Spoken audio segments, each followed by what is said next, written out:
بہت سے لوگ کہتے ہیں کہ امام کی قرأت مقتدی کی قرأت، امام نے پڑھ تو لی، یار عقل کہاں چلی جاتی ہے؟ امام نے پڑھ لی تو مقتدی نے پڑھ لی، ابے امام نے تو نماز بھی پڑھ لی تو بھی مت پڑھ، کیوں پڑھ رہا ہے؟ جب ساری چیزیں امام کے پیچھے تو پڑھ ہی رہا ہے تو سورہ فاتحہ سے تیرے باپ دادا کی کون سی دشمنی چلی آ رہی ہے جو نہیں پڑھ رہا ہے؟ یہ صحیح بخاری موجود ہے، اس بخاری میں اگر ایک روایت ہو کہ امام کے پیچھے حضور فرمائیں تم قرآن مقتدی بن کے پڑھو، آپ روایت یہ دکھا دو 1.5 2.5 لاکھ 3.5 لاکھ کے موبائل میں آپ کو تحفہ دے رہا ہوں۔ السلام علیکم ورحمۃ اللہ وبرکاتہ۔ ناظرین، میں ہوں آپ کا دوست مولانا احسان رضا، بہت ہی اہم اور خاص ویڈیو لے کر پھر سے میں آپ کی خدمت میں حاضر ہوں۔ اللہ کے نبی حضرت محمد صلی اللہ علیہ وسلم کی ایک مشہور و معروف حدیث جس کا مفہوم یہ ہے کہ سورہ فاتحہ کے بغیر نماز نہیں ہوتی ہے۔ اس حدیث میں ہم تمام مسلمانوں کا ایمان ہے اور عقیدہ ہے، پوری دنیا کے لوگ اس حدیث کو مانتے ہیں، اس میں کوئی شک و شبہ کی گنجائش نہیں ہے۔ لیکن وہی دیکھا جاتا ہے کہ حنفی مسلک سے تعلق رکھنے والے لوگ جب امام کے پیچھے نماز پڑھتے ہیں تو وہ قرأت کے وقت خاموشی سے سنتے ہیں، تو پھر کیا ان کی نماز ہوتی ہے یا نہیں ہوتی ہے؟ وہی امام شافعی کے ماننے والے اور اہل حدیث حضرات امام کے پیچھے بھی سری قرأت کرتے ہیں۔ تو نماز میں جو اس طرح کا فرق ہے، آخر نماز کس کی صحیح ہوتی ہے؟ اہل حدیث کی، شافعی کی، یا امام اعظم ابو حنیفہ کے ماننے والوں کی؟ علماء کرام اس کے بارے میں کیا دلائل دیتے ہیں؟ آپ کو پوری ویڈیو دیکھنا ہے اور ویڈیو دیکھنے کے بعد آپ کو یہ بھی بتانا ہے کہ کس کی بات آپ کو صحیح لگ رہی ہے۔ دوسرا سوال یہ کہ ظہر، عصر اور باقی فرض نماز کی آخری رکعتوں میں امام جو سری قرأت کرتے ہیں تو اس وقت تو مقتدیوں کو امام کی قرأت سنائی دیتی نہیں ہے، تو کیا مقتدی حضرات اس وقت قرأت کر سکتے ہیں یا نہیں کر سکتے ہیں؟ ایک اہم سوال ہے۔ اس ویڈیو میں اس سوال کا بھی جواب دیا جائے گا، تو شروع سے لے کر آخر تک مکمل ویڈیو کو چلیے دیکھتے ہیں۔ اور یہ حدیث بھی اللہ کے نبی صلی اللہ علیہ وسلم کی ہے، لا صلاۃ لمن لم یقرأ بفاتحۃ الکتاب، جو فاتحہ نہیں پڑھتا اس کی نماز نہیں ہوتی۔ تو وہ ہمارے لیے وضاحت ہے، مزید کھول کے مسئلہ سمجھا رہی ہے۔ اس آیت کی موجودگی میں پیارے حبیب فرما رہے ہیں جو نماز میں فاتحہ نہیں پڑھتا اس کی نماز نہیں ہوتی، تو اس کو دلیل بنا کے فاتحہ کو نہیں چھوڑا جائے گا۔ اس کو دلیل بنا کے جو made in India made in Pakistan مسئلے ہیں لوگ وہ چھوڑنے کے لیے تیار نہیں ہیں اور ہم سے نبی کی حدیث چھڑوانے کے لیے تیار ہیں۔ سر پہ رکھ کر اللہ کی قسم کھائی ہے کہ فاتحہ کے بغیر نماز نہیں ہوتی۔ قسم کی اہل حدیث کا جواب ایمان ہے کہ دیوبندی فاتحہ کے مولانا بغیر کس طرح سے نماز دے رہے نہیں ہوتی۔ ہیں؟ قسم کی کیا ضرورت ہے بھائی؟ یہ تو حدیث رسول اللہ ہے، لا صلاۃ الا بفاتحۃ الکتاب، کہ کوئی نماز نہیں جب تک کہ فاتحہ نہ پڑھی جائے۔ آپ مجھے یہ کریں کہ کوئی نماز دکھائیں جس میں فاتحہ نہ ہو۔ مثلا میں نے نہ پڑھی لیکن امام نے تو پڑھی نا، فاتحہ تو آ گئی نا نماز میں، تو نماز تو بغیر فاتحہ کے نہیں ہے نا۔ باقی یہ ہے کہ امام ابو حنیفہ رحمۃ اللہ علیہ جو فرماتے ہیں کہ بھئی مقتدی نہ پڑھے، وہ گھر سے نہیں کہتے، وہ بھی کہتے ہیں کہ یہ قرآن ہے کہ جب قرآن پڑھا جائے تو سنو اور چپ رہو۔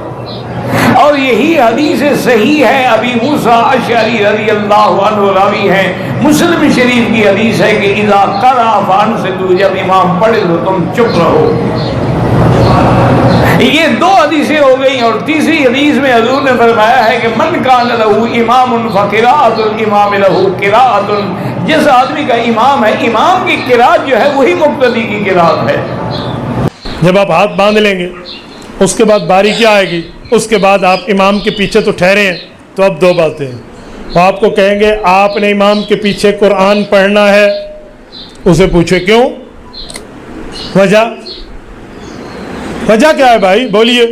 کہے گا حدیث پاک میں ہے، تو کہے ذرا پڑھ حدیث، کہ جی بخاری میں ہے، جرت کر حضور پاک کی صحیح بخاری کی حدیث دکھا دے جس میں ہو امام کے پیچھے پڑھو، میں پڑھنا شروع کر دوں گا۔ یہ صحیح بخاری موجود ہے، اس بخاری میں اگر ایک روایت ہو کہ امام کے پیچھے حضور فرمائیں تم قرآن مقتدی بن کے پڑھو، آپ روایت یہ دکھا دو 1.5 2.5 لاکھ 3.5 لاکھ کے موبائل میں آپ کو تحفہ دے رہا ہوں۔ دنیا میں جرت کرے آن کیمرہ بات کرو، کوئی حدیث پڑھ دے صحیح بخاری سے، حضور پاک نے فرمایا ہو بھئی امام کے پیچھے قرآن پڑھو۔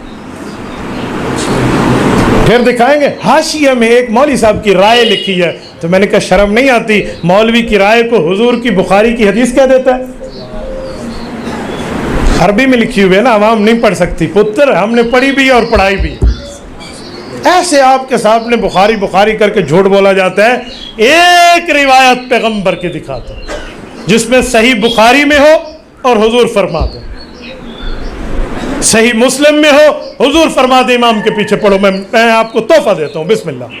کوئی اور گالے کو گھڑی چھڑی ضرورت ہے تو اعلیٰ لو. مزے کی بات ہے یا نہیں؟ اچھا انہیں کہو جو حدیث بخاری شریف میں ہے ذرا وہ پڑھ دیں. کہتے ہیں حدیث میں ہے لا صلاۃ لمن لم یقرأ بفاتحۃ الکتاب، سورۃ فاتحہ نہیں پڑھو گے نماز نہیں ہوگی. کہو یہ تو میں مانتا ہوں. لا صلاۃ لکھا ہوا ہے، لا جماعت تو نہیں لکھا ہوا کہ امام کے پیچھے والی جماعت نہیں ہوگی. بھائی نماز اکیلے بندے کو کہا جائے گا، جماعت سب کے مل کے کہا جائے گا. پیغمبر نے نماز کی نفی کی ہے، جماعت کی تو نفی نہیں فرمائی. کا سوال تھا کہ کیا امام کے پیچھے آپ قرات کریں گے، یعنی امام اگر آگے پڑھ رہا ہے، اور بالخصوص ان کا یہ تھا کہ بھئی کیا جن نمازوں کے اندر امام کی جاری قرات نہیں ہے تو کیا وہاں پر بھی آپ نے امام کے پیچھے پڑھنا ہے، خاموش رہنا ہے، کیا کرنا ہے؟ تو اس حوالے سے احادیث مبارکہ موجود ہیں. نبی پاک صلی اللہ تعالی علیہ وآلہ وسلم نے ارشاد فرمایا کہ لا صلاۃ الا بفاتحۃ الکتاب، کہ فاتحہ پڑھنے کے بغیر نماز نہیں ہوگی.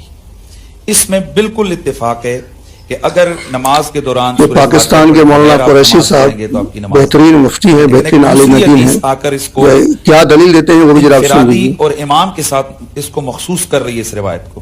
اور وہ دوسری روایت یہ ہے کہ نبی علیہ السلام نے ارشاد فرمایا کہ جس وقت امام کے پیچھے تم نماز پڑھ رہے ہو تو قراءۃ الامام قراءۃ الماموم کے لفظ بھی ہیں، قراءۃ الامام لہو قراءۃ کے لفظ بھی ہیں، اور دوسری جگہ پر حکم بھی دیا گیا ہے کہ تم امام کے پیچھے خاموشی سے کھڑے رہو. اب یہاں مطلق حکم ہے، اس میں کوئی جاری یا سری کا کوئی فرق نہیں ہے. اس لیے فقہائے کرام نے احادیث کو سامنے رکھ کر یہ استدلال کیا کہ بھئی بات یہ ہے کہ جب امام کے پیچھے آپ کھڑے ہوں گے تو آپ خاموش کھڑے ہوں گے، اور جب اپنی نماز پڑھ رہے ہوں گے اس وقت آپ کے لیے فاتحہ پڑھنا لازم ہے.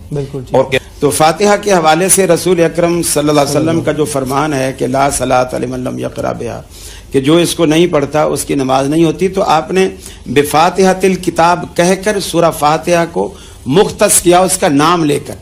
اور جب آپ نے مطلق قرات کا لفظ استعمال کیا تو مطلق قرات میں پھر وہ جو مستثنائی چیزیں ہوتی ہیں وہ اس میں شامل نہیں ہوتی. آپ نے چونکہ فاتحہ کا نام لے کر کے کہا، جس میں آپ نے صحابہ کرام کو منع کیا.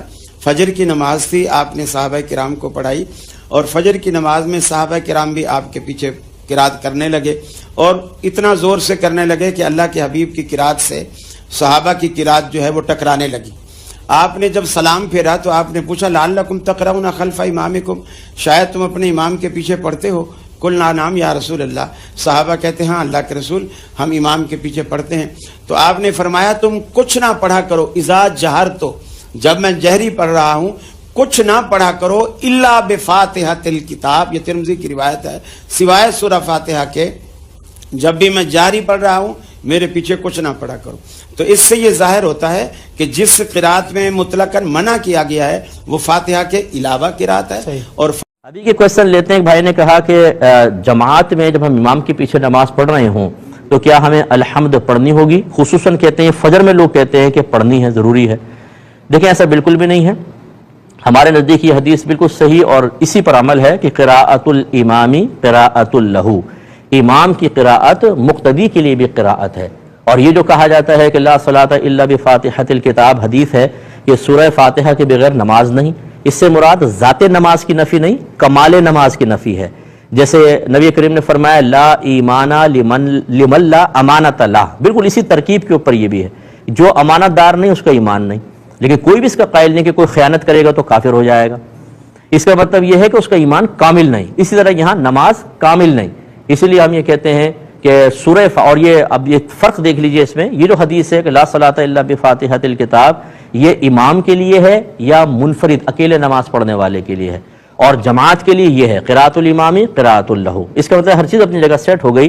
جب آپ اکیلے ہیں تو سورہ فاتحہ اور اس کے ساتھ سورت میں لانی ہوگی. اگر آپ امام ہیں تب بھی آپ پہ ہم پڑھنا واجب ہے کیونکہ آپ تو امامت کر رہے ہیں. لیکن اگر آپ مقتدی ہیں تو پھر امام کی قرات آپ کی قرات ہے. تو فقہ حنفی کے مطابق کوئی سی بھی نماز ہو، اگر آپ امام کے پیچھے الحمد یا سورت میں لائیں گے تو گناہ گار ہوں گے. اتنی دیر ہمیں خاموش رہنا ہوگا. اگر جہری نماز ہے قرات سنیں، سری نماز ہے اتنی دیر بس آپ خاموش رہیں، پڑھنا کچھ نہیں ہوتا ورنہ گناہ گار ہوں گے. ناظرین، آپ کو تمام سوالوں کا جواب مل چکا ہے. امید ہے کہ آپ کو یہ ویڈیو اچھی لگی ہوگی. لیکن ویڈیو مکمل کرنے سے پہلے میں دو خاص بات بتانا چاہوں گا. وہ خاص بات یہ، سب سے پہلی بات یہ کہ اس مسئلے میں جھگڑنے کی کوئی ضرورت نہیں ہے. جو اہل حدیث ہے، جو شافعی ہے، وہ اپنے مسائل پہ عمل کریں گے، اور جو ہم اہل سنت والجماعت حنفی مسلک کے ماننے والے ہیں تو ہم امام اعظم ابو حنیفہ کی تقلید کرتے ہیں، انہی کے مسائل کو ہم مانیں گے. اس میں جھگڑنے کی کوئی ضرورت نہیں ہے. دوسری خاص بات یہ کہ تفسیر کبیر میں آیا ہے کہ اللہ تبارک و تعالیٰ نے کل 104 کتابیں اس دنیا میں نازل فرمائیں. مشہور تو 4 ہی کتاب ہے، توریت، زبور، انجیل، قرآن مجید. تو 104 کتابیں، ان میں کچھ صحیفے بھی تھے، کچھ کتابیں تھیں.